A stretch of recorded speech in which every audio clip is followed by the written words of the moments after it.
Hi, I'm Tim with Provident. I'm here in Milwaukee, Wisconsin at Infoflex 2026 with the FTA event. And along with me is Al Novelli from Novation. And we are showing off his AF3 WebFlagger. You can take it from there. It's called a WebFlagger because it replaces the manual process of putting a piece of paper into a winding roll or putting a label on by hand. Keeps people's hands out of the machine. So that would be the web coming by in this direction.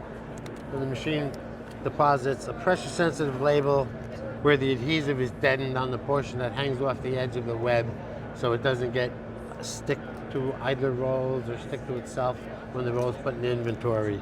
We put a plastic lamination over the flags to make them a little more rigid. This particular flag has an aluminum foil lamination, which is easy to sense on downstream processes with a metal detector or a through beam photo eye.